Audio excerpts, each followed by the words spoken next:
We propose an online algorithm to find dense regions in a stream of data. This is useful for many robotic applications where we have a large feed of noisy inputs and we want to find a small set of important identities.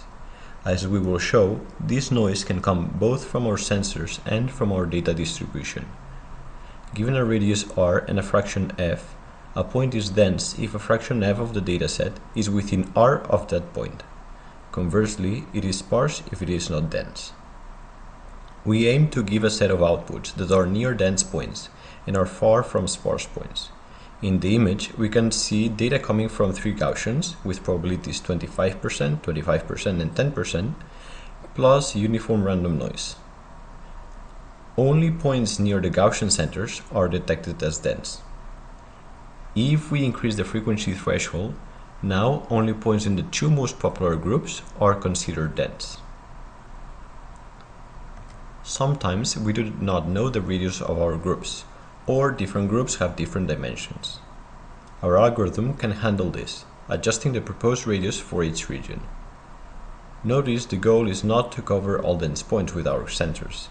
We want to give a center near each dense region with a radius big enough to cover a fraction f of the dataset. Points near a center are likely to be dense and need a similar radius to cover the same fraction f. We will now describe an application for identifying people in a video stream. We take a season of House, a popular TV show about a doctor and his team, where they treat one or two patients every chapter. On the right, we can see the two-dimensional PCA of face embeddings of all faces detected in the season, with dense points marked in black. In a very natural way, if we set a high frequency threshold, only faces coming from the main character are dense. If we lower the threshold, groups for the supporting cast also emerge. Also, notice how the majority of points are still not part of any group. A robot working for that team must automatically build a model for every doctor it works. Conversely, rare faces such as patients or other people in the hospital shouldn't have a center nearby, as we do not want the robot to build an identity for strangers, which could lead to confusion between people identities or wasting resources. In our paper, we prove that our algorithm only puts centers near dense points. Since guarantees hold for the worst case and for any metric, in practice it usually works even better. We show a histogram of distances between each point and its closest output, for both dense points and sparse points, with the radius used by our algorithm marked in red.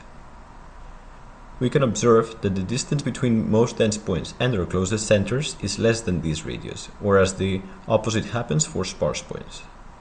This suggests we can use our centers to detect dense and sparse regions in space. Interestingly, sparse points form two bumps. The first bump contains images from popular characters in odd positions, while the second bump contains photos of rare characters or false positives. Traditional clustering has to fit all or most points in the dataset. Very often, K-means has to put its centers between two dense regions so as to fit both of them reasonably well, resulting in multiple outputs in sparse regions. In contrast, our algorithm doesn't fit all points, yet always puts centers in dense regions. This contrast is highlighted in the case of a single output.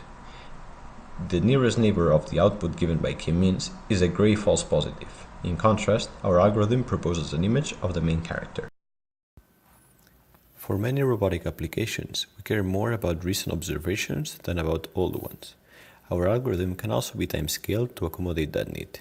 Instead of providing guarantees on fractions of points, it provides guarantees on fractions of weights, where weights decay exponentially with time.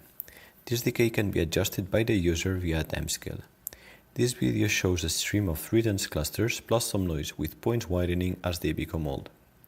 We can see that our algorithm adapts when some clusters disappear and new ones appear. Using this time-scaled algorithm, we propose an application to help people find lost objects in their homes. We use a convolutional neural network to detect object candidates and embed them in a high-dimensional space.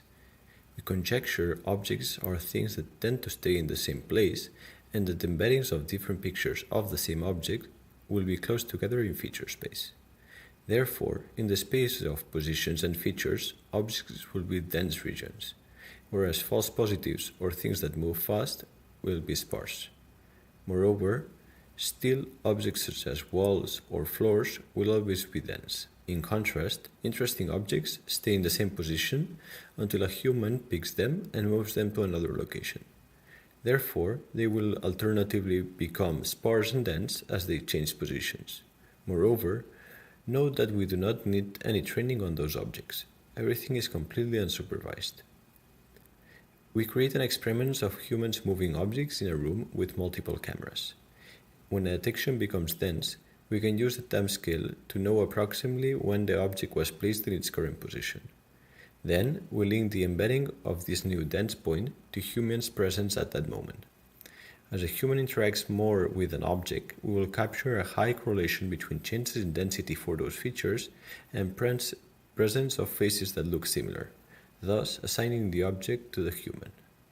In the experiment, we show we can reliably match objects to humans and also detect objects that have not been touched by a human and thus will probably not be of interest. In conclusion, we showed the general algorithm with multiple variants to find important identities in a stream of data. We then applied it to two different robotic applications to showcase its flexibility on robotic domains.